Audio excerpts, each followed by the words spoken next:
Hi, my name is Christina Herrera. Thank you so much for wanting to listen to my audiobook, Kissing Under the Fireworks. It's a clean adult New Year's Eve romance. I also write high school romance that's clean. The first book in my series is called Kissing the Wrong Twin. The next book is called Kissing the Skater Boy, an instant enemies to lovers romance. Another book in the series is called Kissing the Right Guy, and that book is on pre-order right now. I have another book that's called Falling for a Mermaid. All of my books are available as an ebook, in Kindle Unlimited, and also as paperback. Thank you so much, and I really hope you enjoyed this audiobook. Kissing Under the Fireworks, a sweet adult holiday romance. Written by Christina Herrera, narrated by Meg Trask. Chapter 1. Amber. Amber Mackenzie clutched her brand new Louis Vuitton handbag as she stepped through the double doors of the country club. Music vibrated through the walls, and she could barely think straight. She maneuvered through the thick crowd and slung the longer strap over her head to keep it out of reach. The last thing she wanted was for some sweaty guy to brush up against it. After all, it wasn't every Christmas that her dad bought her a new purse, and she didn't want to take her chances. Part of her regretted bringing the bag to start with.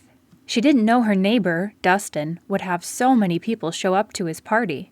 She knew he was popular in high school, but she could tell his social circle had grown since graduating from university. She scanned the room to see if she could spot him. Rumor had it his cousin would be here.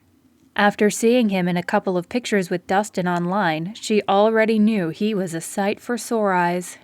But she couldn't help but wonder how he would act in person. She made it halfway through the crowd when she finally found them. Both of them stood on stage close to the DJ table. Dustin and his cousin Hayden pumped their fists into the air at the start of a new song with a steady beat. The music thumped loudly in her ears and kept time with her heart slamming against her ribcage. Dustin slid his shirt off his head, and Hayden did the same. She ignored Dustin. She'd already seen him shirtless before and was not impressed. Instead, she squinted extra hard and stepped past a few girls to get a better glimpse at Hayden. She'd already considered most of her options in Athens, Tennessee, and they were pretty limited when it came to attractive men. The dark lighting made it difficult to see in more detail, but as a strobe light flashed across him, it was clear he had the distinct ripples of a six-pack. Her breath caught in her throat. She wanted to open her mouth to get their attention, but she was too late. They both fell onto the sea of people, flat on their backs, and began surfing the crowd. She spotted him hovering over the crowd toward the exit. She pushed her way through several people before she arrived in front of the open door.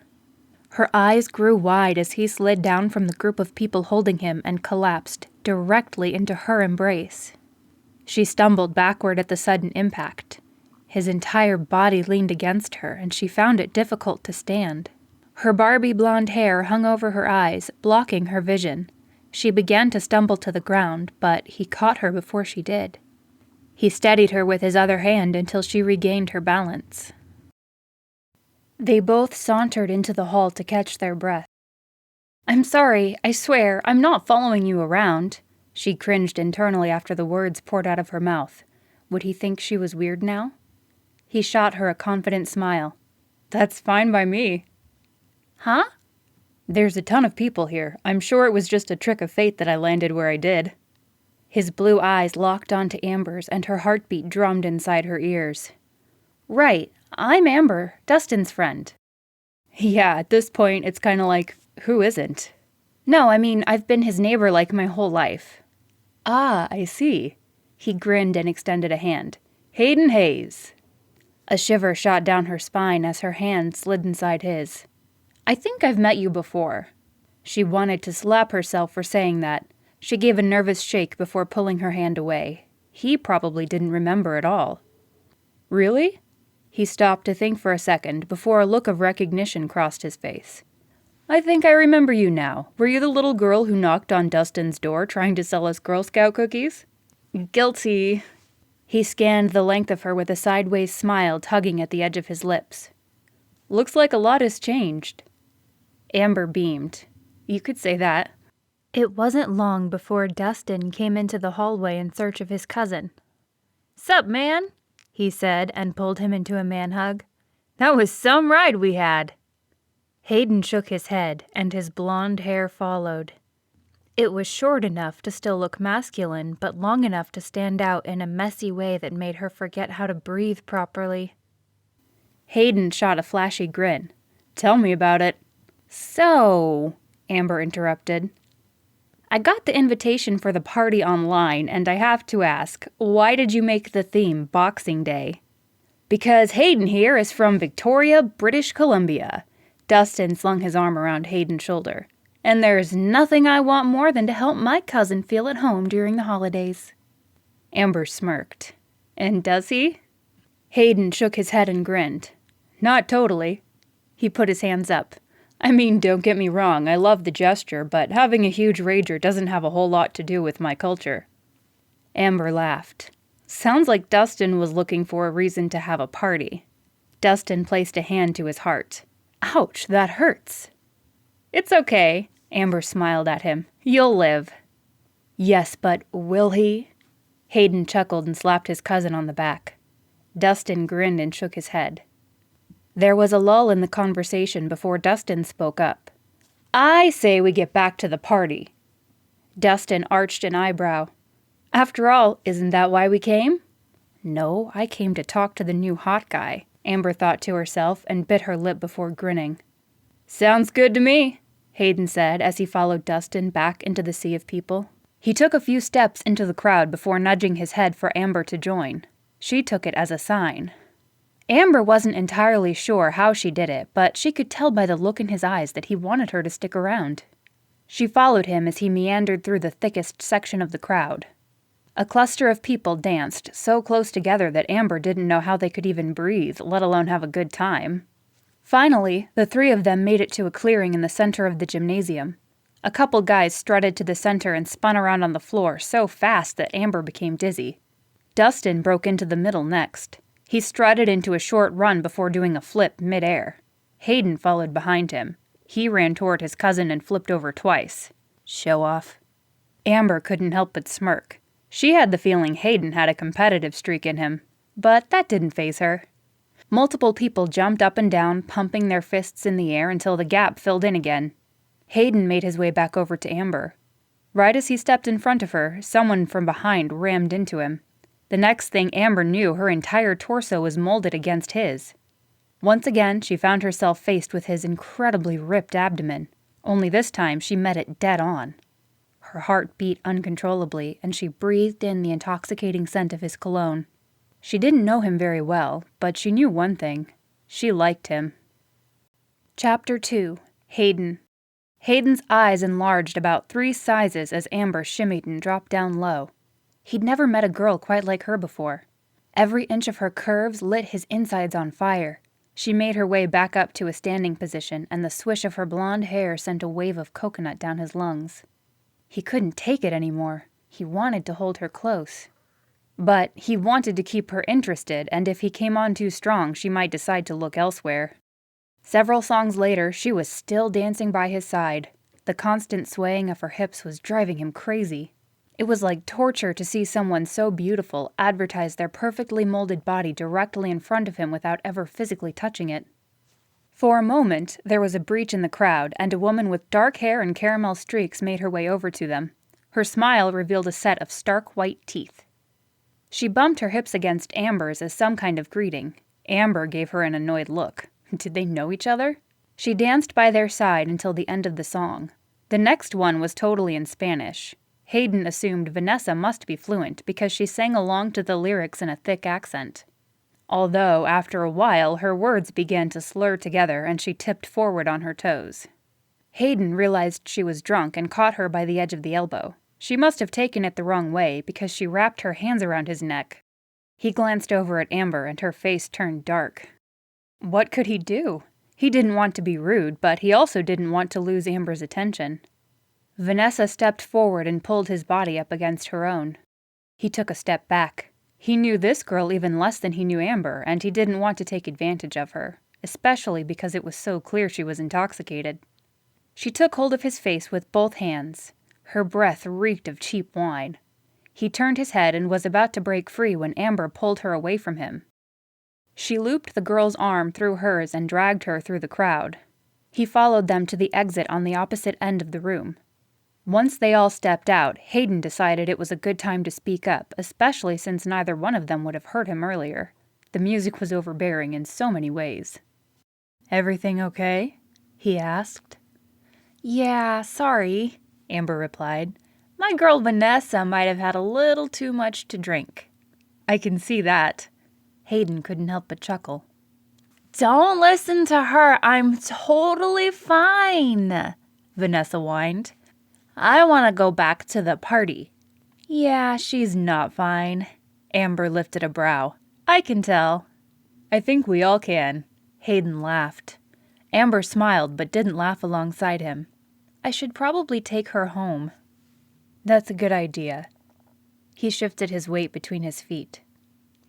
"Okay, well, it was nice meeting you." She waved awkwardly. "I mean, seeing you again since we technically met when we were younger." "Right." He grinned and shot out a short wave. "I guess I'll see you around?" "Yeah." She smiled over her shoulder as she walked away, half carrying her friend. She disappeared through the double doors, and he wanted to kick himself. How did he know he would actually run into her again? He needed confirmation that he could spend more time with her. He followed her out into the damp, cold Tennessee air. "Wait!" he called out. "Yes?" Vanessa responded with an easy grin. He laughed under his breath. "That was meant for Amber." "Lame," Vanessa pouted. He caught up to Amber within a few strides. "Hey," he said, now standing helplessly in front of her. "I was hoping to see more of you tonight." "Yeah, well, you know," she said and nudged her head toward Vanessa. "I had some unexpected surprises." "I understand." He met her eye. Silence coated the air around him, and he wasn't sure if he could say what came next. "I know this is all kinda sudden, but I'd like to see you again. If you're willing to give it, I'd like to have your number." Chapter 3. Amber. "Sure," Amber said with an impish grin. She couldn't believe he'd asked for her number. It was the last thing she'd expected after Vanessa wrapped her arms around his neck. But, to be fair, most of the time her friend never acted like that, only when she was totally wasted. She took his phone. Her fingers shook a little as she entered her information. It wasn't every day that a guy as good-looking as Hayden wanted her attention. She extended her hand to give him back the phone, and, as she did, his fingers brushed the edge of her hand. Her heart hammered in her chest. His skin was soft, and the idea that she'd made physical contact with him again made her head spin. She couldn't help but grin at the fact that Hayden's cheeks were flushed. He must have felt a spark just like she had. "I'll see you soon?" he asked, taking a few steps backward. She nodded. "Sounds like a plan." She helped her friend to the car. The rest of the night she could not stop thinking about Hayden. She drove Vanessa home, and while she did, she remembered how she'd caught Hayden after he surfed the crowd. She would never forget how her heart had beat a bit faster when she'd accidentally rammed into his firm chest. After helping Vanessa into her house, she returned to her car. She turned her radio up loud. Every romantic pop song that came on made her think about him. His smile crossed her mind several times, and every time it did, her heart wanted to burst with new excitement. After she made it home, she wiped off her makeup, brushed her teeth, and climbed beneath the covers. For the first time in months, she found a guy who gave her hope again. Maybe she wouldn't be single forever. She lay in bed, imagining what they would look like as a couple, and her heart rate increased dramatically. She liked the idea of them together. In fact, she liked it so much she couldn't fall asleep for the next 45 minutes. Her phone chimed. Amber rolled over until she could reach for it on her nightstand. She pulled the screen up to her face, and her heart pounded against her ribcage when she saw a message from an unknown number. Could it be Hayden? She entered the password and clutched her phone tightly.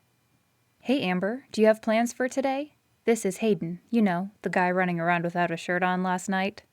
Her fingers flew across the screen. "I remember. Pretty sure that's a memory that's going to last, pretty much for a lifetime." As soon as she typed the second sentence, she instantly backspaced. She didn't want to go all in, at least not yet. "How could I forget? And no, so far no plans." "Good. Meet me outside on the trail in 10. Amber squealed and wiggled her feet under the covers. How cool was it that he wanted to see her again? But how did he know to meet her on the trail? She wondered if Dustin had something to do with it. She used to run into him sometimes when she would take walks in the part of the woods closest to his parents' house. Either way, she needed to get ready. And fast, too. He didn't give her a lot of time for primping. She sprung out of bed, which she was not accustomed to doing, put on fresh makeup, and positioned her blonde hair into a high pony. Now she needed to find something to wear. She didn't want to wear anything too formal since they'd be walking through the woods. Her parents owned 8 acres of land, and the trail they would walk bordered the edge of her parents' property line. She pulled out a purple t-shirt with a pair of off-brand jeans. That would have to do. On the way out, she grabbed her white American Eagle coat from high school. Even though it was still a good brand, it was much older than all her other coats, so she didn't mind wearing it in the woods. She almost made it to the French doors before her mom called out to her. "Hey, where are you going?" She rolled her eyes. "I'm 22 years old. Do you really need to keep tabs on me?" "Yes," she nodded. "I guess that's what I get for being an only child." Her mom's blonde hair brushed the tips of her shoulders as she laughed. "You got one thing right." "I'm just going to take a walk outside." She smirked. "You sure are wearing a good amount of makeup to just take a walk." "Bye, Mom," Amber said and stepped out the door. Being the only child meant that her mother loved to keep track of her whereabouts. It didn't matter what she said, somehow her mother always seemed to come up with more questions. And it never mattered how old she became, because as long as she lived at home, she was always under her mother's careful eye. But since she hadn't been able to find a job after graduating from university, she was slim on options. She made her way down the sidewalk and onto her long, winding driveway. She cut through the trees and down a small hill before she reached the part of the path nearby to the Hayes residence. She paced back and forth for a few minutes before she finally caught a glimpse of him peeking through the thick of the trees. Her breath caught in her throat. He shoved his hand into his golden hair and tried to style it with his fingers. She covered her mouth and tried not to make a sound.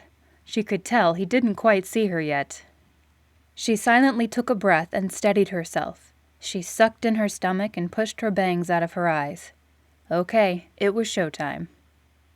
He rounded the bend of the trail and stepped across the bridge to where she stood and waited. He shot her a short wave, and she did the same. She bit her lip and smiled. "Hi there." "Hello yourself," he said, with a grin that made her heart pound harder. "I see you decided to wear an actual shirt." Okay, am I crazy for saying that? He shook his head and laughed. "I can tell what's been on your mind." Yes, definitely crazy. She threw her hands up into the air. I mean, how could it not be? That was how it was almost the entire time at the party. Oh my word, what am I doing? It's like my mouth has a mind of its own.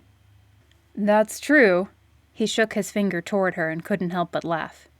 You totally got me there. I guess if I didn't want people to think about it, I shouldn't flaunt it all the time. Well, you got that part right. His laughter died down, and he gestured in front of him. Should we walk the trail? He lifted his eyebrows. Or should we keep standing here talking about my six-pack? That's okay. Her face burned a bright shade of pink. Let's go. Chapter 4. Hayden. Hayden couldn't help but notice Amber's flushed face.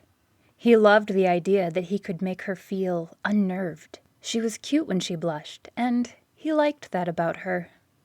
She crossed a small bridge covering a stream full of rushing water. He was a little unsure about stepping onto it, but once he did, he knew the bridge was steady enough to hold his weight.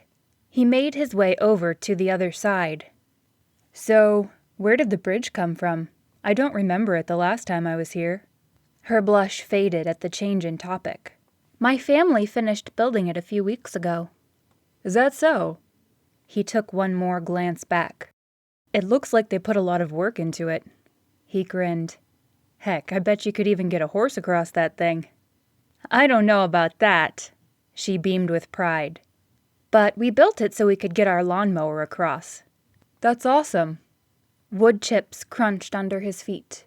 The trail twisted through the barren trees, and even though it was winter time, it took his breath away. Wow, he mumbled to himself. Amber whipped her head around. You like it so far? I love it. He took a whiff of the fresh air. You know, you're lucky to be able to live on such an amazing piece of property. Where I come from, in Victoria, it's almost impossible to live on this many acres. Why is that? She asked. It's very much a tourist destination. Not to mention it's an island. We have a lot of people who want to live there and not enough land. That makes it hard to find a property like this, or even a house to start with. That sounds awful, she said and put her hands up. I mean, no offense, but I think I would lose my mind living there. She stopped walking. Oh my. Her mouth hung open. That was offensive, wasn't it? No. He lied and shoved a hand into his pocket. It's totally fine. It isn't fine, she said as her southern accent came out. I have no right to judge your home. I've never even seen it. She put her hands on her hips and lifted her eyebrows. She wanted an answer, but he wasn't sure what to say. He thought if he changed the subject, she would let it go. My uncle offered me a job, which means this would be my new home. Her eyes looked like they would explode. What? Meaning I could stay with him and I would be your neighbor. She started walking again, but this time faster. That's crazy! It is. He picked up his speed so he could keep up with her. The only thing is, I haven't decided if I want the position. Huh? He sighed. Nothing is for sure yet. Why is that? Well, part of the reason I came here is to decide if the job is for me, and to see if I could live my life here. Okay, she nodded. Then consider me your personal tour guide. Anything you want to see, let me know. He tipped his head back and laughed. There isn't that much to see, though. I've been here a few times, but not in the last 2 years. She scoffed and mumbled something incoherent. What was that? Nothing, she said as fast as it could come out. The path came to an opening and a nearby barn peeked out. Want to see if the neighbor's horses are out? Sure, he said with a grin. He followed her through the break in the trees toward the neighbor's fence. Amber leaned over the fence and smacked her lips together. A chocolate-brown horse trotted their way. She rubbed the horse's nose. Hayden pulled out his phone. As he snapped a few pictures, the horse nuzzled the side of her face, and she beamed with joy. We should take a selfie, she exclaimed, and he offered her his phone. She held the phone as far away as her arm would let her and repositioned herself with each shot she took. He liked the idea of her face being close to his. She smelled like a mixture of fresh pine and something fruity. He thought about kissing her on the cheek in one of the pictures, just to see her reaction, but decided against it. He didn't want to come off as too forward and scare her away. He stepped back from her after he figured they had enough to choose from. We good? Totally, she said, and flipped through the photos. She paused on one in particular of them both smiling. The lighting was perfect and highlighted their golden hair and fair skin to the point that they were glowing. Wow, Amber said and bit her lip. Is it okay if I send this to myself? Be my guest, he said as she texted the photo. He liked that they looked so good together. Heck, he wouldn't even mind if she posted the picture if it had the appropriate caption. He didn't want people to think they were dating, if they weren't official yet. Should we get going? She asked with a swing in her step. Sure. He eyed her as she stepped in front of him. Her hips swayed from side to side, and he couldn't help but stare. She had an incredible figure. He knew he was attracted to Amber, but he He wondered if she felt the same about him. Her blonde pony swung over her shoulder. "If you want, we can take a shortcut and head over to the house." Yeah," he swallowed. "Sounds good to me." But something about going to her house made him jumpy. What if he had to meet her parents? Would they be home? What if he met her dad? He bit his lip. He wasn't sure if he was emotionally ready for that. But he knew that if he didn't follow her home, he could blow a good opportunity to get to know her better. Chapter 5. Amber. They made their way up to the house and stepped through the back door. Amber led him into the kitchen where her mother stood at the sink drying dishes. Her mother's face lit up like a Christmas tree. "Why, hello there." She set down her towel and offered a hand to Hayden. "It's so nice to meet you." He took her hand and gave it a firm shake. "It's so nice to meet you, Mrs. Oh, please, call me Stacy." His shoulders instantly relaxed. Amber spoke up. "This is Hayden. He's Dustin's cousin." She smiled. "He might be moving here." Her mother gasped. "Well, welcome," she said with a southern drawl. Hayden grimaced. Amber couldn't help but stifle a laugh at how noticeably uncomfortable he looked. She remembered he wasn't entirely sure if he wanted to make the move, but she knew a little pressure probably wouldn't hurt. "Is Dad here?" she asked with raised brows. Hayden's eyes darted between her and her mother. "No, sweetie, he already left for work." He exhaled a long breath, and Amber smiled. If she didn't know any better, she would say he was a little bit worried about the idea of meeting her dad. But she didn't know if that meant he liked her, or if she was just crazy for thinking that. She turned to Hayden. "Here, let me show you around." "Okay," he said with ease. She led him out of the kitchen, and her mother called out to them, "Have fun, guys, but not too much fun. I don't want any bow chicka wow wow going down." Amber's face paled. "Gee, thanks, Mom. Don't worry about whatever it was you just mentioned." Hayden buckled over and laughed so hard he had trouble recovering. How could her mother say such a thing to them? Didn't she have any shame?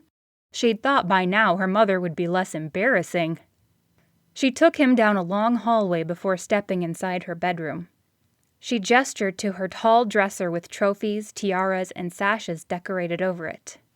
"Ta-da!" she exclaimed. "Welcome to my world." His eyes grew wide, and suddenly he wasn't laughing anymore. He squinted at the nameplate of one of the trophies and mumbled a faint, "Wow." "You're a pageant girl?" he asked as he continued to look over her awards. "I guess you could say that," she said with a small grin. He raked his eyes over each trophy before landing on the largest one. He took a step closer and gasped. "You won Miss Tennesse?" Amber bit her lip before allowing herself to show off a wide grin. She beamed with pride. She'd worked long and hard to win that competition, and having him know about it meant a lot to her. "Yes, I did." She glanced down, remembering when she couldn't move forward in the competition. "I didn't get to compete for Miss USA, though." "Why not?" "I got a bad case of pneumonia and couldn't do it." His jaw dropped. "I'm so sorry." "It's okay. At least I got as far as I did." "Would you ever want to try again?" "No." She shrugged. "Now that I have a degree, I want to focus on getting a steady job. I just haven't found one yet." She laughed. "But hey, being able to say I won Miss Tennesse is great on the resume." He stood there in shock and continued to stare at her trophy in disbelief. He rubbed the back of his neck in a way that made her pulse pick up speed. "You're way too good for me," he mumbled so quietly she could barely hear him. Now her jaw dropped. Could this actually be her reality? The room stood still, and she stumbled backward onto her queen-size bed. She sat there, completely stunned. He took a seat next to her, eyeing her carefully. "So does this count as bow chicka wow wow?" Hayden asked with a wicked grin. She ducked her head and laughed. Oh, I'm not so sure about that one. He laughed too. What does it mean anyway? She shook her head and threw up her hands. Who even knows? Maybe I should go back and ask, Hayden said and began to stand. Amber jerked him back down in a playful manner. You better not! He laughed and threw himself backward. The upper half of his body lay flat on her bed, and she didn't know what to do about it. She stood up, and he did likewise. What's next? Amber asked. I should probably be getting back. Dustin wanted to eat out for lunch. Her heart sank. Okay. He stepped out of the room, and she followed him. I'd like to see you again, though. Her face lit up instantly. That would be awesome.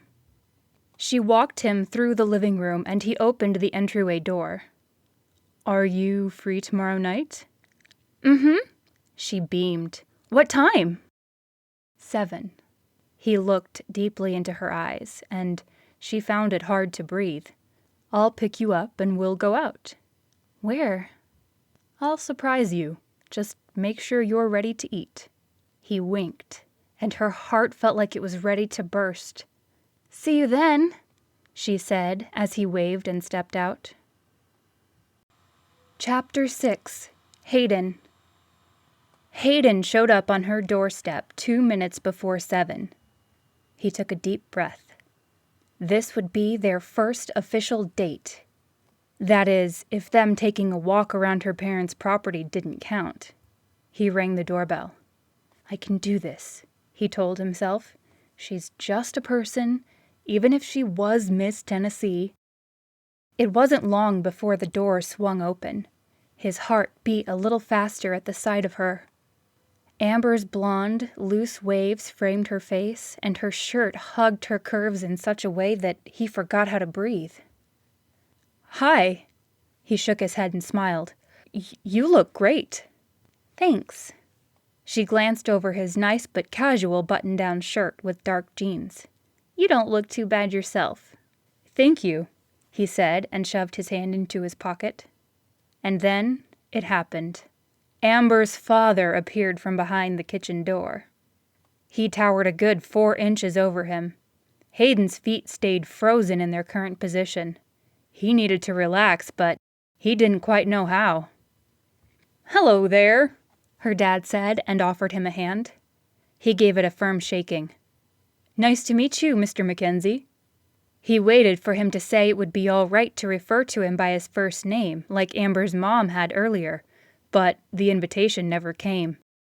Instead, the man gave him a stern looking over. Well, we should probably get going, Amber said as she caught a glimpse of her father's dark look. She opened the door and stepped through. See you later. Her father tipped his head in response. He met Hayden's eye, making goosebumps form on his skin. Make sure to have her home at a decent time. Yes, sir, he said, hoping his attempt at sounding like a Southern gentleman would do him well. The corners of Mr. Mackenzie's mouth slightly tugged upward, and Hayden tried to convince himself that counted as an actual smile. They made their way down the hill and to Hayden's car. It was one of the most recent editions of a Mercedes.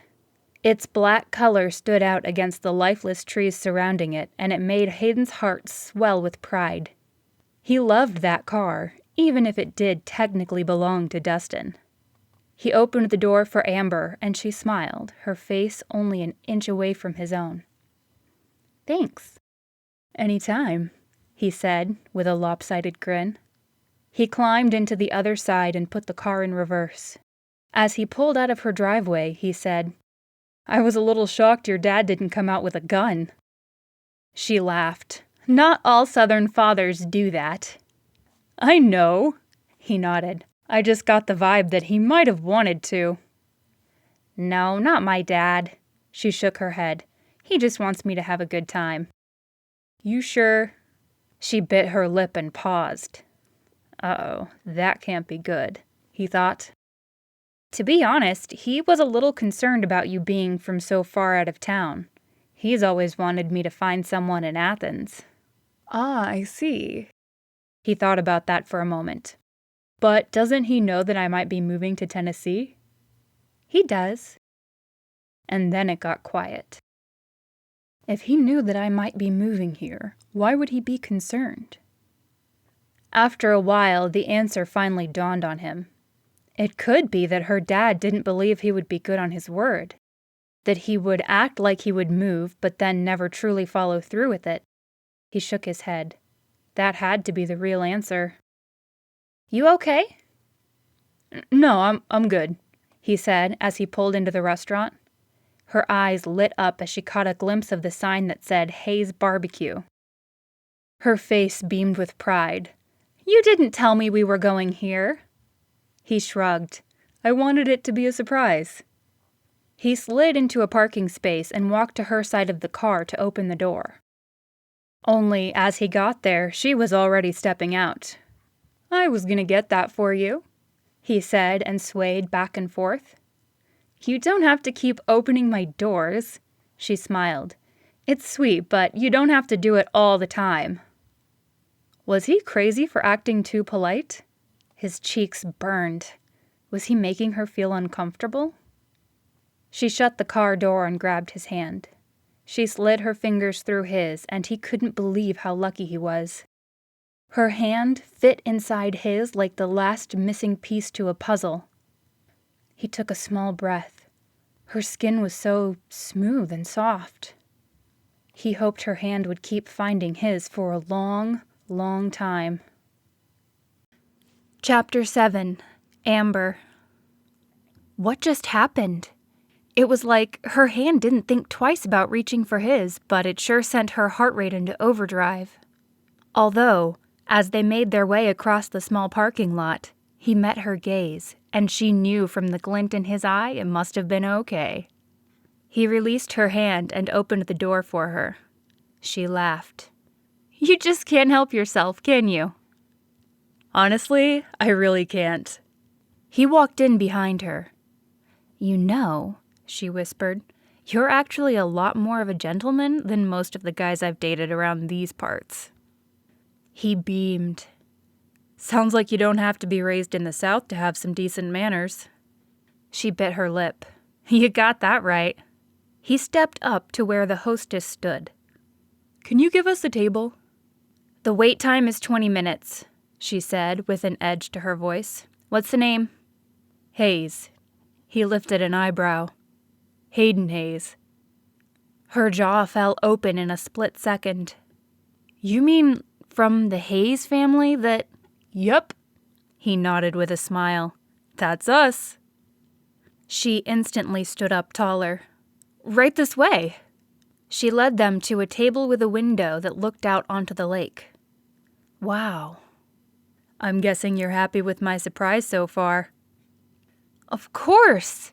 Amber threw her hands into the air. It's not every day I get pushed to the front of the line because I'm here with one of the family members who own the entire restaurant chain. He leaned back and laughed. Well, it's not mine yet, but I get what you're saying. So, what position do they want to hire you for?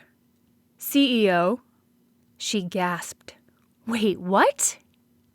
Yeah. He glanced down. I've been trying to keep that on the low. I can tell, she said with wide eyes. Why are they wanting you to do that? He glanced around the room nervously and spoke in a whisper. They wanted Dustin to take over, but he didn't want that much responsibility. His dad wants to retire, and he wants to keep the business in the family. She slapped her back against the seat. Whoa, that's crazy. Tell me about it. He raked a hand through his hair. That's why I took the trip here, to find out if this is something I can handle without getting in over my head. She was about to respond when a waitress appeared at their table. She smiled and asked, in a thick Southern accent, What can I get y'all to drink? Water with lemon, Amber replied without another thought. You sure? He asked. You can get a soft drink if you'd prefer. No thanks, I can't afford to drink my calories, I'd rather eat them. Good point, he nodded.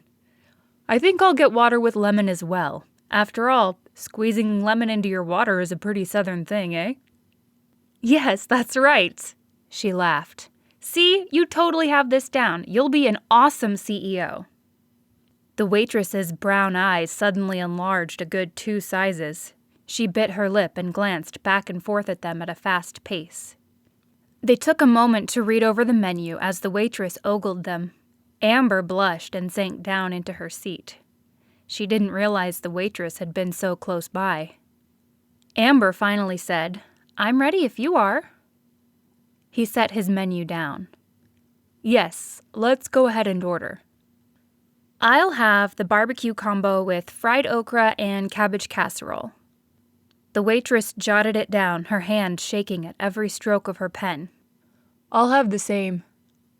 She nodded, wrote it down, and scurried into the back of the restaurant. "She seemed terrified," Amber said with a grin. "Yeah, I blame that one on you." Hayden gave her a playful look. "Now you see why I'd like to keep that information on the low?" "Totally." She grinned. "Now that I think about it, I shouldn't have mentioned the CEO thing in front of her. She probably told all her coworkers who you are." "Yep," he nodded. "Sounds logical to me." Within a couple of minutes, the waitress appeared with their food. "Wow, that was fast," Amber said appreciatively. The nervous young woman placed the food in front of them. "Please, do not hesitate to let me know if you need anything at any point of your visit." Amber smiled at her. "Thanks. Everything looks wonderful." She nodded and grinned. Amber was surprised she didn't curtsy for them, too. The rest of the night, everyone treated them like celebrities. It wasn't long before every employee in the restaurant was turning their head to look at them or offer them free dessert, but they turned it down. There was no need to make anyone work harder than they already were. He drove her home and offered to open her door at every opportunity, no matter how much she pretended she didn't want it. He pulled up her driveway and put the car in park. "I had a really nice time tonight." "Me, too," Hayden responded in a husky voice. "I'd like to see you again. That is, if you aren't too busy." He shook his head. "I can always make time, especially for a girl like you." She leaned closer, and he did, too. Her breath caught in her throat. Was this it? Would Hayden Hayes, the future CEO of his family's company, be about to kiss her?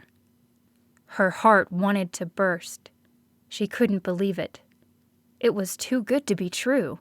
She must be dreaming. "Pinch me," she whispered as his lips hovered over her own. Chapter 8. Hayden. His mouth pressed against hers, and he breathed in the coconut scent blowing from her hair. At least the air vents were good for something. She nibbled on his lower lip, and it felt so good he couldn't stand it. He needed more of her.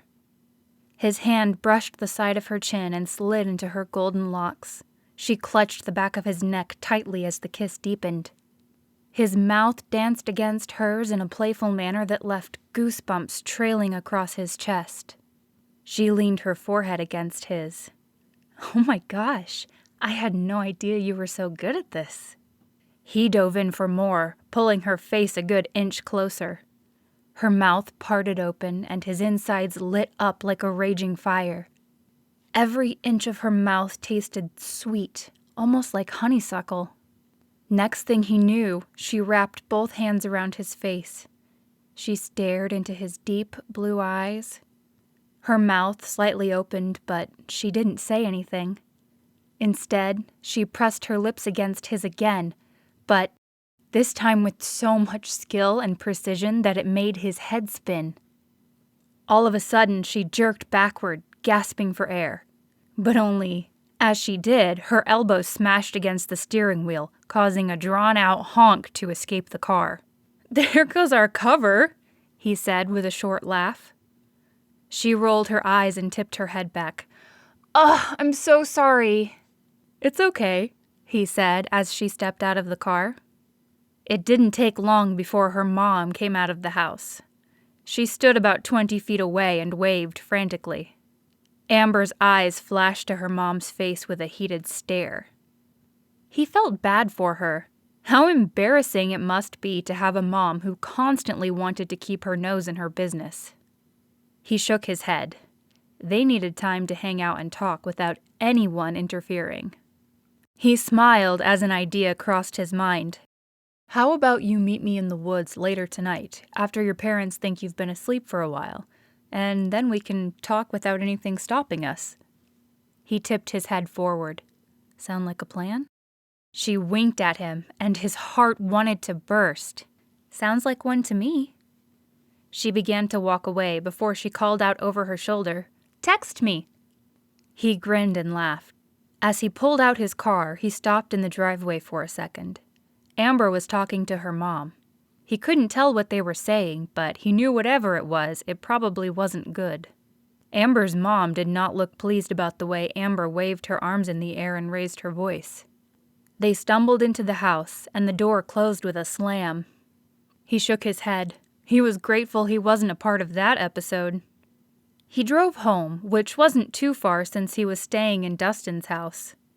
He parked the car outside the garage and stepped in through the front door. He made his way to the guest room and practically threw himself down on the queen-sized bed. It didn't take but 2 minutes before Dustin came into his room. "Hey man, what's up?" Dustin asked with a southern drawl.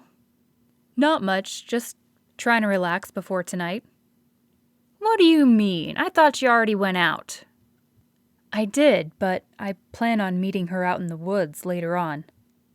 "Oh, that sounds promising," Dustin chimed and offered him a high five. He slapped his hand. "Yeah, something like that." "So, what exactly happened?" "We went out, we ate, and then I took her back to her house, and the next thing I know, we shared this amazing kiss." He smiled like he was on cloud 9. I mean, she really had my head spinning. Next thing I knew, that kiss turned into the next kiss. It was all going pretty much perfect until she accidentally bumped into the horn and her mom came out. "Dude, that's awesome!" Dustin shook his head in disbelief. "I can't believe you got that much action out of her." He smirked. "I never got that lucky." "Huh?" "Yeah," Dustin continued. "Back in the day, when we were in high school, I offered to take her out several times. Eventually, she decided to take me up on it. At the end of the date, I leaned over to get a kiss. She took my face in her hand, but instead of kissing me, she pushed me away." "Ouch." Hayden grimaced. "I'm sorry to hear that." "Really?" Dustin asked with a surprised smile. "Actually, no, not really. It's probably better that she kissed me instead of you. We both know who the better kisser is anyway." Dustin took a pillow off the floor and threw it at him. "That's so not funny." Hayden began to laugh. "It sort of is, actually." After a second, Dustin relaxed his shoulders a little. "It's okay, I mean, I pretty much moved on." "Oh yeah? Who to?" "Vanessa." Hayden's jaw dropped. "You must be kidding." That girl was crazy, but then again, so was Dustin. Dustin smiled and shook his head. "I'm not." "What got you into her?" "I ran into her at the Piggly Wiggly a couple weeks ago, and we really hit it off. I hadn't seen her much since high school, and I couldn't resist how attractive she looked as she pushed that shopping cart." "That's hilarious. I'm guessing you got her number then." "You bet I did." "Then what are you waiting for?" Dustin shrugged. "I'm not really sure." "Here, give me your phone." Sorry." He did a double take. "What?" "Hand it over." Hayden outstretched his hand. "Okay, but don't send anything without me reading it first." Dustin unlocked his screen and handed it over. Hayden's fingers flew over the phone. Within 30 seconds, he had a message typed up. "Hey Vanessa, it's been awesome texting you the past several days, and I've been thinking that we should get together IRL. Dustin smirked. "IRL, as in real life?" "Trust me," Hayden said. "From what I've seen from Vanessa, she'll like this." Dustin's eyebrows shot up. "When did you see her?" She came to the Boxing Day party. She did? He smiled with hope brimming his eyes. I thought she never even showed up. Oh, she did all right, but she was drunk out of her mind. Seriously? Yeah, but it's whatever. I'm sure she's a different person when she's sober. What's that supposed to mean? Nothing, it's just she got a little handsy with me and I wasn't having it. Dude, Dustin shook his head. You should have told me about it. I could have helped you out with that situation. Hayden laughed. It's probably better you didn't see her. I'm not entirely sure that would have gone over well for either one of you in the long run. Dustin nodded. I guess I can kind of see that. So, what do you say? Are you going to send the message? He took a few steps back and looked at his phone. You know what? I think I will. Okay, well, later, man. Later, he said and stepped out of the room. Chapter 9. Amber. Amber opened her window and braced herself. The house was dark, and she figured her parents were down for the night. She climbed through the open window one leg at a time. Even though the jump down wasn't far, it always made her skin crawl, especially because, no matter what season it was, there was always some dead bugs awaiting her no matter what she did. But that was part of the package of living in the woods. She would have used the front door, except with her parents' alarm system, they would instantly be alerted she'd left. So basically, it was the window or nothing. Her feet hit the ground with a thud. Not too bad, she thought and brushed her hands off. She made her way through the dark woods until she stopped at the bridge close to her neighbor's house. She sat on the bridge and allowed her feet to dangle below. It didn't take long before footsteps sounded against the dried leaves. A dark figure appeared on the path, and she caught her breath. It had to be him. If it wasn't, then what would she do? If it was some crazy person trying to murder her, she was toast. All he'd have to do is push her into the stream below, and she would probably get scratched up from the jagged rocks beneath her. She bit her lip as his steps grew closer. "Hi," he said in that same familiar tone. "Hi," she said, with her voice wavering a bit. "You okay?" He tilted his head. "You sound like you're a little freaked." She did a double take. "Yeah, sorry, I just started thinking that if it wasn't you, I would be a little bit screwed." "Just a little bit?" he asked with a playful laugh. He took a seat beside her, and her hand brushed the edge of his own. Their eyes met, and her heart fluttered. She glanced up at the night sky. "We got lucky." "What do you mean?" She pointed to the stars hanging far above the trees.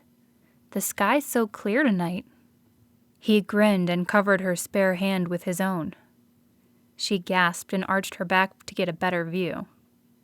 Wow, how could anyone look at these stars and not believe in magic? "You mean magic like this?" He bent over and pressed his lips softly to hers. Her mouth brushed against his lightly, like they were painting a picture they both knew all too well how to paint. She grabbed him by the back of the neck so she could let his lips linger longer. Her hands trailed along his firm jawline. Next thing she knew, her back was flat against the bridge, and he hovered over her. He kissed her on the forehead. "You're right," she said with an impish grin. That was magical. He kissed her again, just for good measure. She sat up, and he did too. "I guess we shouldn't get too comfortable out here." "And why is that?" he asked, without allowing any emotion to enter his voice. "Well, you know the rules." "Right," he said with a laugh. She laughed and gave him a playful shove. A sideways grin slid onto his face. "But I have nothing against just kissing. Sounds like a deal." He leaned over and pressed his lips to hers one more time. She allowed her forehead to rest against his, and the moonlight highlighted their silhouettes. "So, what did you want to talk about?" she whispered as her lips hovered over his own. His eyes dove into hers. "The future." "What about it?" He broke away from his hold on her, and her heart dropped to her stomach. Something wasn't quite right. She could tell. "I still don't know for sure if I want to move here," he said in a low voice. "Well," her voice quavered, "what is there still to think about?" "I don't know." He shook his head. "It's just such a small town. There's not a whole lot to do, and not to mention, I'm not entirely sure I would be good for the job. I mean, if I screw it up, what'll happen? Being the CEO is kind of a huge deal. I mean, I know I graduated with a business degree and I have management experience, but somehow it still feels like a lot to take on." She touched his hand. "It's okay. You don't have to have it all figured out right now. Just take it one day at a time. Maybe talk with your uncle, see what more he can tell you." She shrugged. "It could be he wants you to take the job because he feels like you're still humble enough to take his advice after you're well into it." "It could be." I mean, think about it. Did we really want to see Dustin running the company? Who knows what wild rules he would make up. "That's true," he said with a laugh. "That might be the actual reason why." "No." She eyed him knowingly. "It's because they know you're a good and trustworthy guy." "Am I?" he asked, in all sincerity. "Well, I sure hope so. After meeting you out here in the dark, all alone, I would hope that I would be in good hands." He laughed. "Yes, you're in good hands." He kissed her on the cheek. "No worries." "Are you sure?" "Of course," he said and stood up. "It's late, and I have to go to the restaurant in the morning. Hopefully I can get a better feel for what I'm getting myself into here." "Okay, sounds good to me." She stood up as he offered her a hand. He pulled her into a small embrace. She fit against him so naturally that she was sure they were designed to be side by side. But then again, if he didn't take the job, how could her dreams of them being together in the future ever become real? "I'll see you later," he said with a short wave. "See ya," she said, and made her way up the trail to her home, with anxiety filling her every step. Chapter 10. Hayden. The next day was long and full of intense training. He had finally made it back to the comfort of his queen-sized bed. The events of the day whirled through his head like a tornado. There was so much that happened, so much information he knew was important to remember. His phone buzzed on the bed next to him. "Hey, what are you up to?" He grinned. Of course it was from Amber. "Not much. Just got back from work. Want to come over?" A couple of minutes passed without her response. What could she be doing? Whatever it was, it must have pulled her attention away from her phone. That he was sure. He knew she wouldn't blow him off without a good reason. That is, unless she all of a sudden wanted to play hard to get? He thought about what happened the night before. With all the stuff that had gone down today, it felt like an entirely different lifetime. His phone finally vibrated. He grabbed it without another thought. "Okay, be there in a few." He breathed a sigh of relief. So she was coming after all. It didn't take him long before he stumbled over to the bathroom connected to his room. He put on some cologne and looked himself over to make sure his appearance was still in check. Then, without further warning, the doorbell rang. He made his way to the door. He swung it open and leaned against the doorframe. "Hey, how are you?" She instantly blushed. "Good." "So we're down to one syllable, eh?" Her blush deepened. "Oh, sorry." "No need to apologize." He shut the door behind her. "I'm just teasing you." "Right." "Oh, there it is again." He laughed and pulled her close.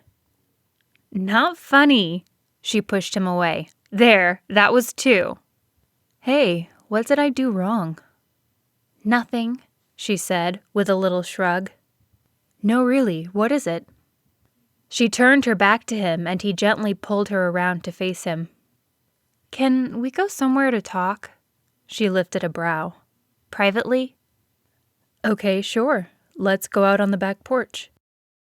He led her through the house, and she followed him with her arms folded tightly across her chest. Something wasn't right. Had he truly offended her? He was only trying to flirt. He sat on a rocking chair as she closed the door and took a seat herself.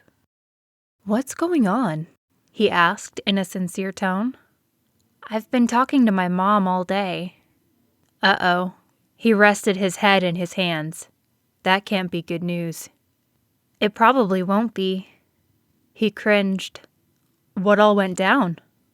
For starters, I walked home by myself last night, and it was not fun. Okay. His face turned white. I can see how you wouldn't like that. The woods can give off strange vibes late at night. He shook his head. Man, I'm such an idiot. That's not all. She held up a finger.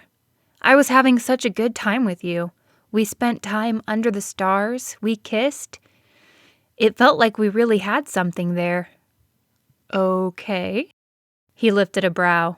Then what happened? Your insecurity happened.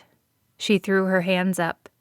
I kept thinking if we spent all this time together, you would realize you wanted the job and you would stay here with me and with your family too. Now, wait a minute. He did a double take. I've only been here a few days. This is a major life decision. I can't just make it on a whim. Chapter 11. Amber. I get that, but it's not fair to me. What do you mean? I mean, I don't want to get attached to someone who might leave and not come back. Her eyes stared off into the distance, refusing to meet his. I'm always going to come back, you know. My family's here. Whether or not I take the job, I'll always be back. Maybe, she shrugged. But that would be more to see your family. She paused and thought about what she had just said.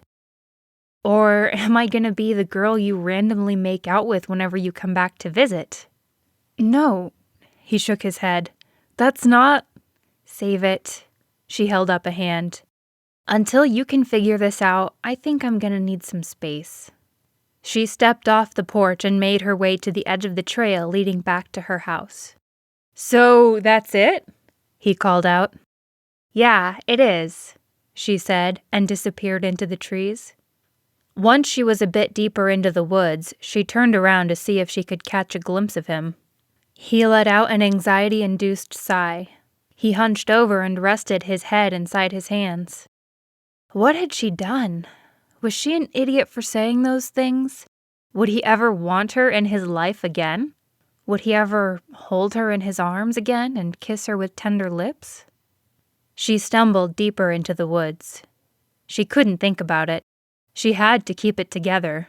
She wasn't far enough away yet. If she sobbed, he could probably still hear it. Once she made it back home, she collapsed onto her bed. She buried her head into her pillow and screamed. Maybe her mom was wrong. Maybe she should have just let their relationship evolve naturally. Instead, she'd asked him questions he had no way of being able to be 100% sure on how to answer. Tears streamed down her face, and she clenched her fists. Why did she have to make such a scene? She glanced down at her phone. Maybe he'd texted her. The screen was totally blank. She bit her lip, and the tears continued to come. Her head throbbed, and she couldn't breathe normally anymore. She never realized how much she needed him before he slipped out of her hands. It wasn't long until there was a knock on her door. Go away, she called out. Sweetie, it's me. She recognized the sound of her mother's voice. She stepped into the room. Amber frowned. I really need a lock on that door. No, you don't. Her mother smiled. If you did, then how would I be able to get in? She groaned and tipped her head back. I'm 22. Doesn't that give me a right to some privacy? Not as long as you live here. For real? Yep, her mother said in a sugary tone. Her mom took a seat on the edge of her bed. Now, what is making you so upset? Oh, I don't know, she said. Maybe the fact that I took somebody's advice and told Hayden to get with the program? Her mother's face transformed into pure shock. "Are you back-talking me?" She lifted a brow. "Maybe I am," Amber said with a southern drawl. Her mother stood up in a split second. "Well, I won't stand for it." "You literally did," she smirked. "You just stood up." Her mother shook a stern finger. "You should be careful with having a smart mouth. You live here rent-free. Your father and I paid for your education, all except for that piddly scholarship you received. And you only got that 'cause we paid for your pageants." She threw her hands into the air. "I mean, heck, you don't even have a daggum job." Ouch, that stung. Amber had been looking for a job for the past couple of months since she graduated from university, but it was hard to find a job that would pay her decent money, especially since she graduated with a fine arts degree. It's a small town. There's not always a lot of options. If you weren't so fixated on kissing strange men, maybe you'd have more luck. He's not strange, What was he to her anyway? She wanted their relationship to become real someday, but there was no guarantee. "See what I mean? You don't even know this guy. I say just forget about him." "I don't know." She put her hand up. "Can I just have some space? It feels like I can't ever make decisions without you constantly butting into my business." Her mother's mouth hung open. She stood there without moving an inch.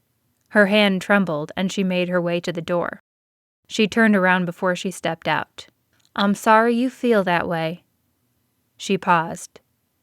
"Then again, maybe you're right. It might be best for me to stay out of it and let you make your own life decisions." She breathed a sigh of relief. "Thanks, Mom.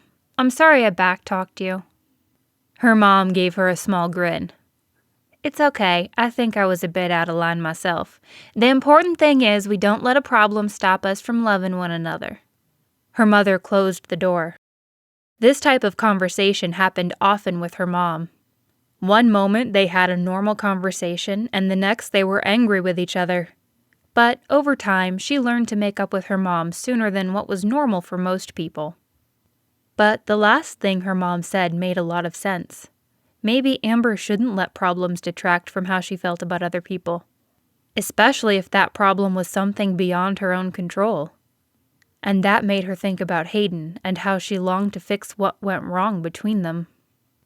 She rolled over and checked her phone. Her eyes enlarged about 3 sizes, and her heart beat at an unsteady pace. This was her chance, her opportunity to get with Hayden again. Chapter 13. Amber. Tonight was the night. She would finally see Hayden again. He'd texted her an invitation, and ever since, she'd dreamed of the moment when she would arrive at his door. Even though it was only a couple days of being without him, it felt like an entire lifetime.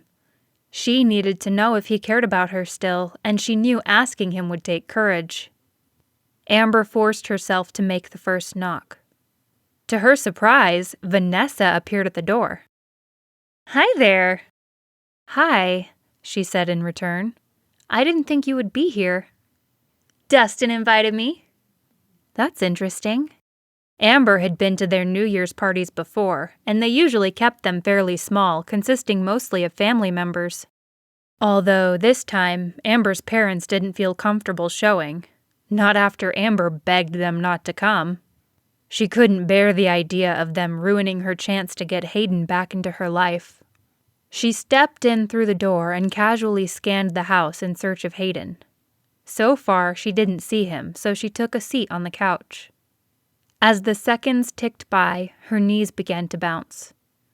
It drove her crazy knowing he could be anywhere and could emerge into the room at any given moment. Dustin took a seat on the couch next to her. "You doing okay, Amber?" "Sure am," she said in a southern accent and pushed back her blonde hair. The last thing she wanted was for Dustin to think she was nervous. If he thought she was out of her element, there's no telling what he'd say. It didn't take long before Vanessa slammed her body onto the couch. She scooted so close to Dustin she was practically sitting on his lap. She chugged her vodka. Boy, are we gonna party tonight! Amber grimaced. Hopefully this won't be like the Boxing Day party. Yeah, Dustin nodded approvingly. I heard Vanessa was quite entertaining that night. He wrapped his arms around her waist and kissed her on the cheek. She turned around and smashed her mouth against his. He kissed her back for what felt like an eternity before they finally stopped. Wow, Dustin said, a bit taken back. That was some kiss. Oh, honey, that's only the start. She took a bigger gulp of her drink.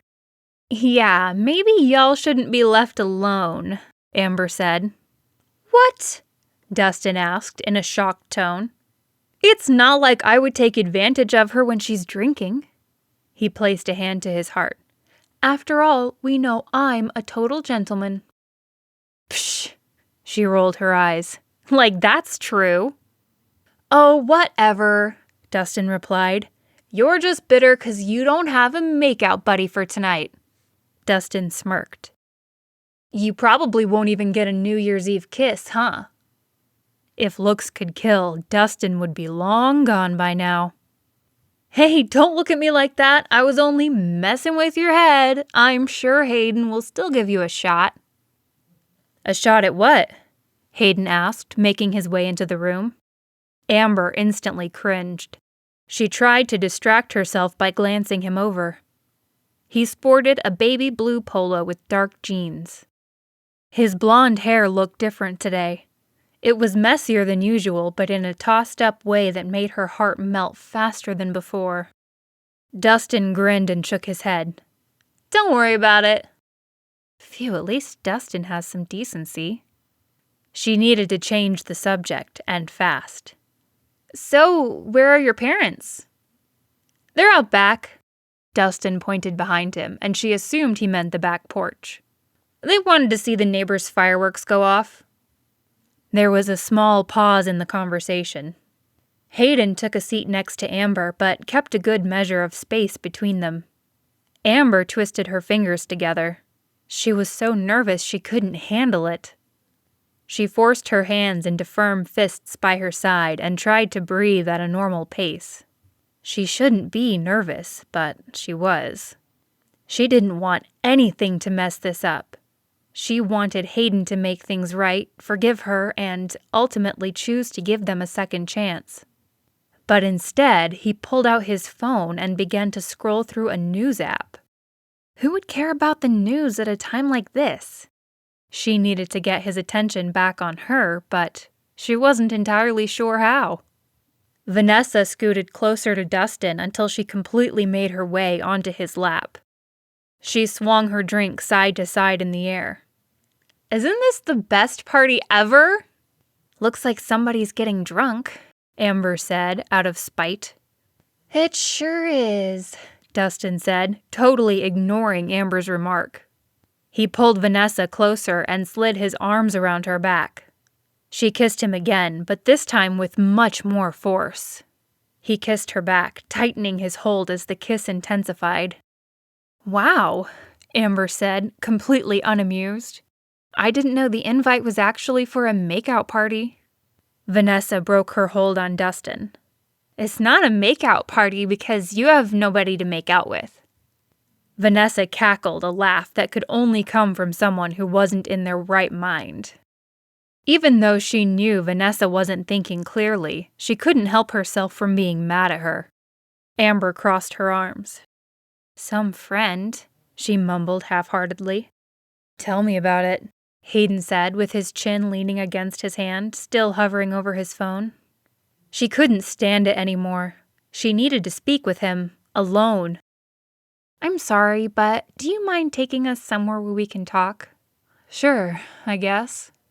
He stretched his arms above his head, making his biceps bulge. She'd missed the way his toned arms felt whenever she was in his embrace. Amber's heart couldn't take it. She needed him back in her world. Chapter 14. Hayden.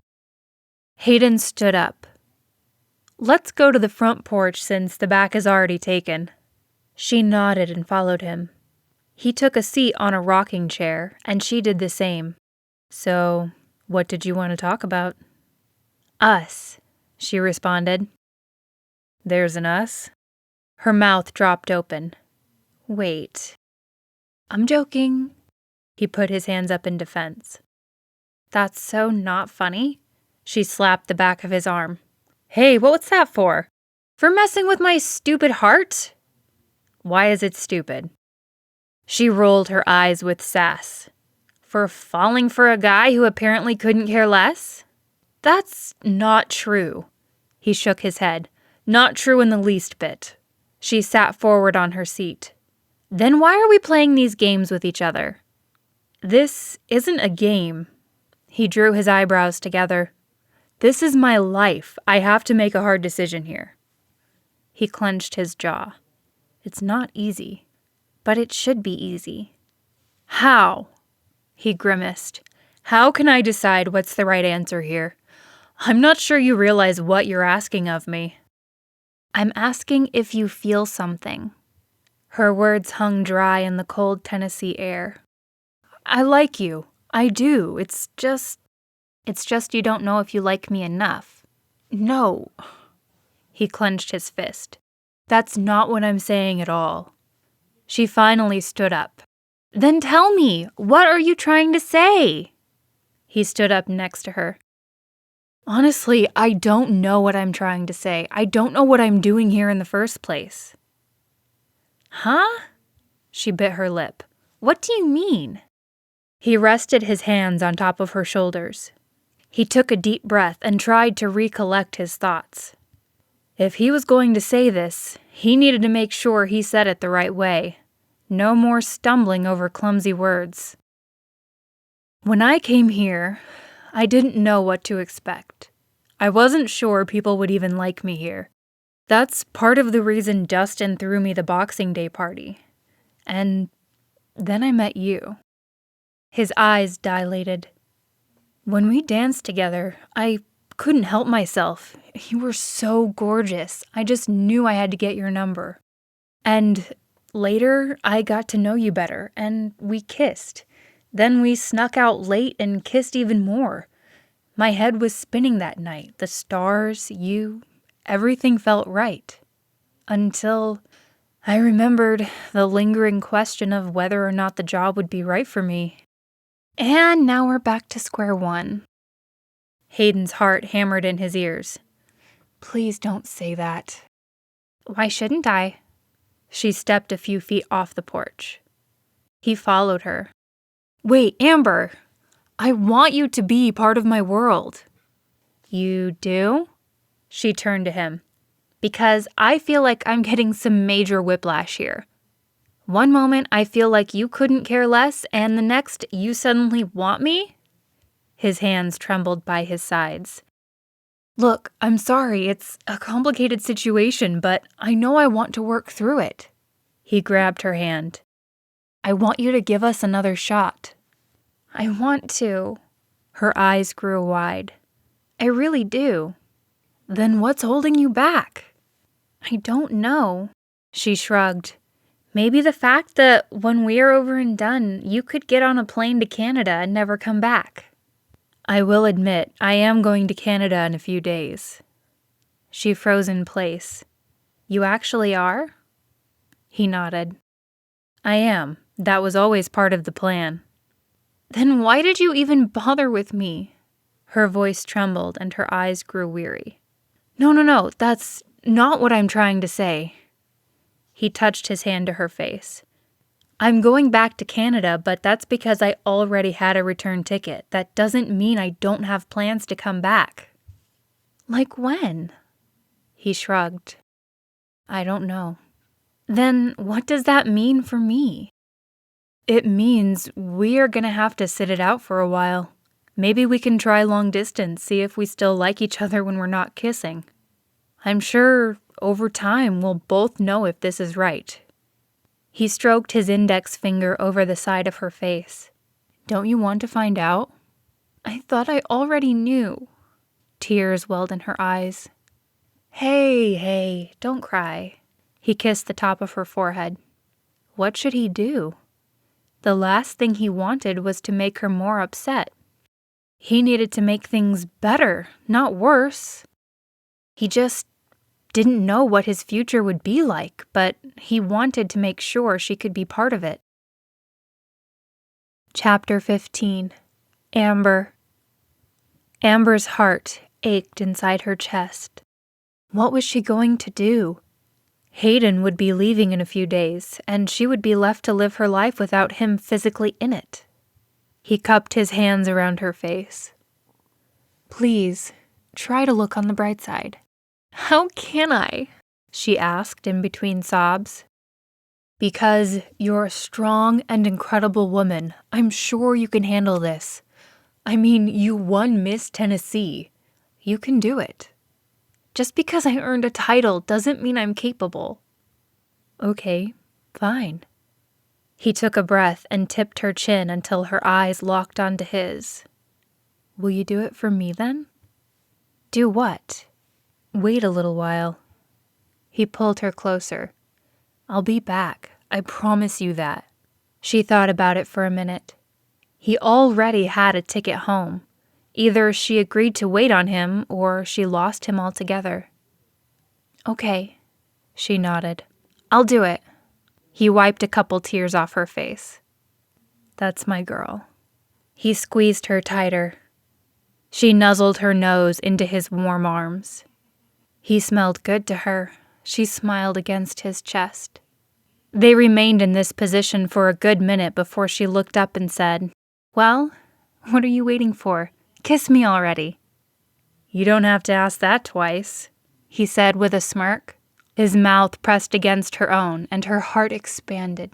She needed him right here and right now. He wrapped his arms around her neck. His lips caressed her in short and quick movements. She threaded her fingers into his hair, rested her head against his shoulder, and sighed. Look, she said, and pointed behind him. He turned around. They leaned against each other as they gazed at the fireworks bursting before their eyes. Flashes of red and hues of blue splattered against the night sky. The stars were dim in comparison to the fireworks blasting one after the other. Somehow it reminded Amber of the night they kissed under the stars and how that night was now being replaced by the fireworks that sparkled above them. It was like the stars represented their past and the fireworks represented the excitement of their future. Amber's lips found his once again. He kissed her until she could no longer breathe. She leaned her forehead against his. You know, being with you right now is sparking more hope than any firework ever could. I couldn't have said it better myself. He grasped her in his arms, and her feet lifted off the ground as he twirled her around in a circle. She laughed wholeheartedly. He set her back down. So, what do you say? Should we make this an official relationship? Yes, she grinned and raised her eyebrows. Even if it means waiting, long-distance phone calls, and random trips to Canada. He beamed. That's exactly what I hoped you would say. This has been Kissing Under the Fireworks, written by Christina Herrera, narrated by Meg Trask. Hello there. Thank you so much for listening to my audiobook of Kissing Under the Fireworks. I'm so glad that you took the time to listen to the entire thing. So this is a book that I wrote when I was right out of university, and I had been writing books for years before I wrote this book, and I just had felt inclined to self-publish this book.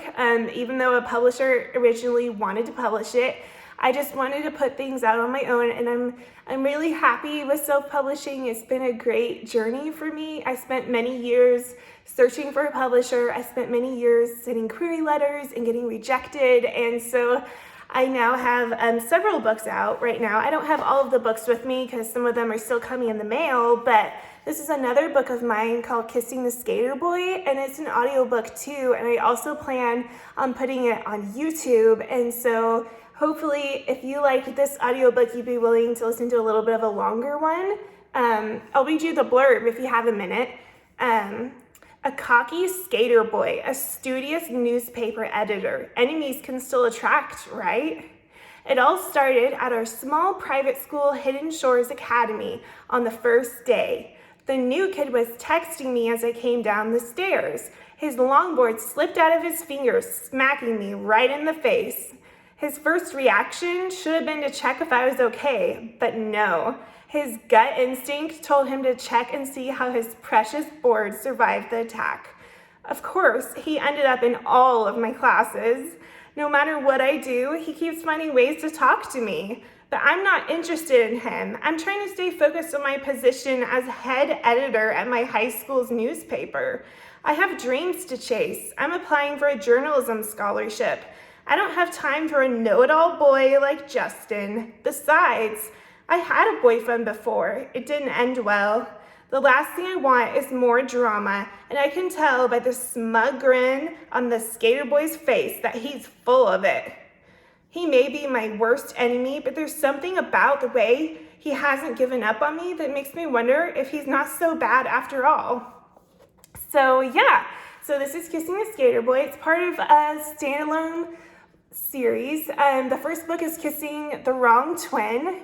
So you can check out Kissing the Wrong Twin on Amazon, and Kissing the Skater Boy should be for free on YouTube. So please subscribe and check out my videos, and hopefully you'll like my books. And yeah, so thank you so much. Yeah.